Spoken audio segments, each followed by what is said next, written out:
lo tenemos haciendo el enlace, ya está, con Eduardo Clark, subsecretario de Salud. Eduardo, un gustazo, buenas noches.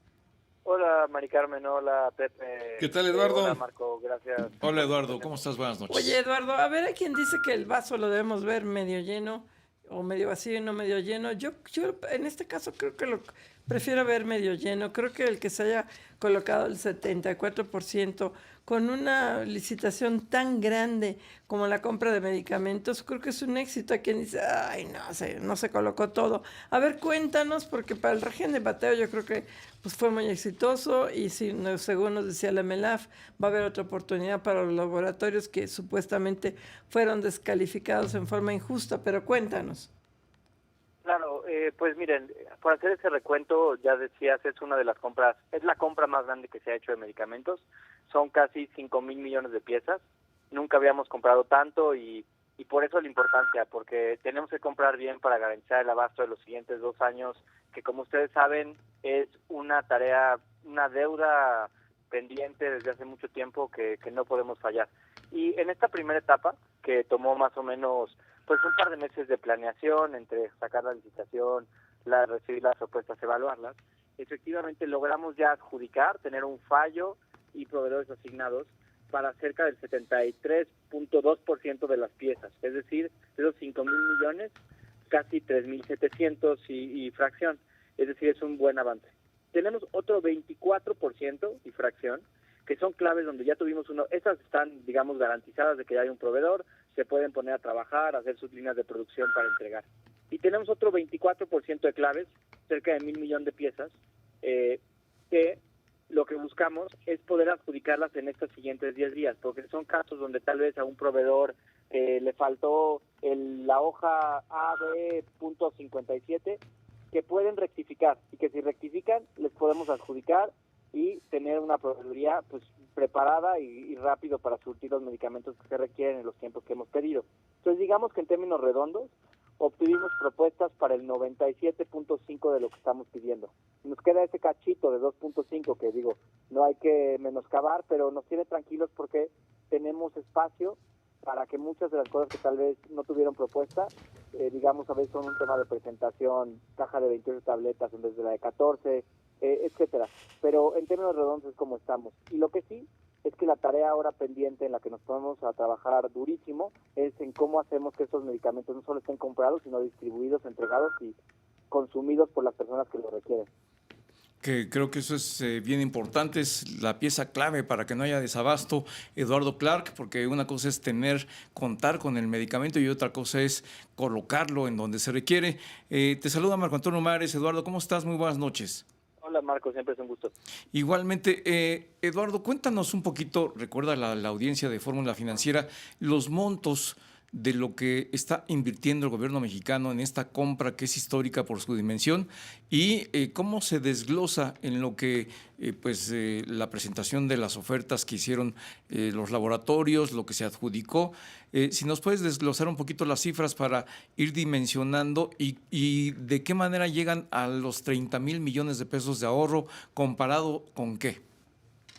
Claro, con mucho gusto. Pues miren, primero, la compra hubiera costado, si hubiéramos adjudicado a los precios anteriores de toda la compra de las 5,000 millones de piezas, un total de 338,000 millones de pesos, que es un número que yo que vengo de la ciudad y veo números con menos ceros, sí se me caía a veces los ojos y tenía que ponerle ahí comitas para entender dónde estaba. Es un número que es una broma decirlo así, pero verdaderamente la gente tiene que entender lo que representan los medicamentos en el presupuesto del país.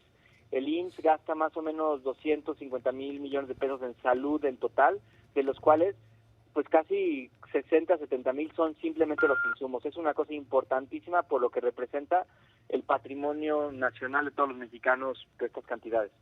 De eso, lo que ya tenemos propuestas que involucra tanto medicamentos de fuente única y patente, que son los de más alto costo, como los medicamentos genéricos, estas piezas que tenemos adjudicadas, el 74% de lo necesitado, hasta ahora lo hemos estado comprando en más o menos 230,000 millones de pesos.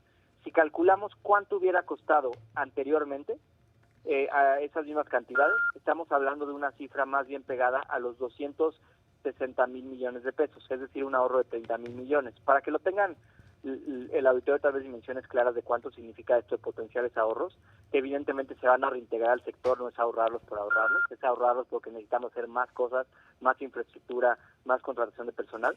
Es el equivalente a más o menos 7 u 8 hospitales nuevos construidos de 260 camas. Es algo verdaderamente importante poder dar estos ahorros. Eso se divide en dos grupos. Los grupos de fuente única y patente, los medicamentos de altísimo costo, en los cuales tenemos medicamentos que cuesta 1.300.000 pesos la dosis, es el medicamento más caro que compramos, que representan solo 130 millones de piezas, de un total de casi 4.000, esos representan 115.000 millones de pesos, es decir, un porcentaje muy minúsculo de piezas son las que tienen el mayor costo, y en ese caso hicimos un ejercicio de negociación con toda la industria farmacéutica que las provee, los grandes transnacionales de medicamentos que todos conocemos. Con ellos nos sentamos uno a uno, vimos sus claves, hice yo un trabajo de más o menos un mes y medio de evaluar las estrategias de negociación de cada una de las claves, y ahí obtuvimos ahorros de casi 20.000 millones de pesos de ese porcentaje de alto costo. Y los otros ahorros de cerca de 10.000 millones están asociados más bien a un proceso que esperamos lo haga sentido así la industria, mucho más abierto, que permitió la participación de más concursantes y que eso hizo que muchos de ellos afortunadamente compitieran en precios para bajarse. Entonces se distribuye de esa manera conceptual. Qué bueno, no, pues la verdad felicidades, qué bueno, da gusto Eduardo, te saluda José Yuste, ¿cómo estás? ¿Cómo te va? Hola Pepe, también mucho gusto. Oye, la verdad es que qué bueno que han obtenido estos ahorros en la compra, en esta nueva compra consolidada de medicamentos, se está viendo. Ahora, el tema es que en efecto hay ahorros y hay abasto, que de verdad en esta ocasión sí ya hay abasto. Lo que sufrimos los años pasados fue desabasto, no llegaban los medicamentos y sí llama la atención que otra vez pues sacaron a las compañías distribuidoras. En efecto, las compañías distribuidoras han sido, ganaban mucho, pero también pues hacían una parte de logística. ¿Cómo van a sustituir estas compañías distribuidoras y si ya con esto va a haber el abasto suficiente, Eduardo? Claro, mira, nosotros hicimos un proceso en el cual, mira, admitimos que los integradores logísticos, los distribuidores de medicamentos en el sentido no comercial, sino en el sentido de llevar medicamentos del punto A al punto B, juegan un rol crucial para garantizar el abasto. Muchos de ellos tienen capacidades técnicas, la verdad, envidiables de parte del Estado mexicano, que tienen camiones refrigerados, con muchísimo control, y ellos entendemos su rol. Pero históricamente lo que ha pasado era que tú como gobierno, en vez de negociar con la farmacéutica, con Bayer, con AstraZeneca, con Pfizer, negociabas con un integrador. Y ese integrador tenía ya la comisión que le había dicho la farmacéutica que le iba a dar sobre el medicamento. Entonces tú cuando negociabas sobre ese margen de ganancia del integrador, no necesariamente sobre el precio final que te podía dar el fabricante hablando con su corporativo en Suiza, Dinamarca, donde sea. Y lo que hicimos fue decirles esto: queremos tener una relación directa con la industria, con los fabricantes, con los laboratorios. Yo les voy a pedir, y les pedimos, y así quedaron los contratos, que ustedes nos entreguen, no en Huehuetoca, sino en cada uno de los estados, en los hospitales y en los almacenes estatales para llevar a las clínicas. Y lo que les voy a dejar hacer es que ustedes contraten al distribuidor logístico que ustedes quieran, que mejor les convenga, que mejor les dé precio, que les garantice el abasto. Si no les funciona, cámbienlo. Pero la relación contractual es entre fabricante y gobierno. Y el fabricante contrata un servicio de distribución como pues muchos fabricantes. Y eso creo que es cierto de los vicios de la mesa. Primero, nos abre un abanico potencial de una comunicación directa con la industria farmacéutica que yo por lo menos he sentido, y de lo que me han dicho la industria pues es mucho más directa. Los escuchamos, si tienen un problema saben, me pueden marcar, si yo tengo un problema les puedo marcar.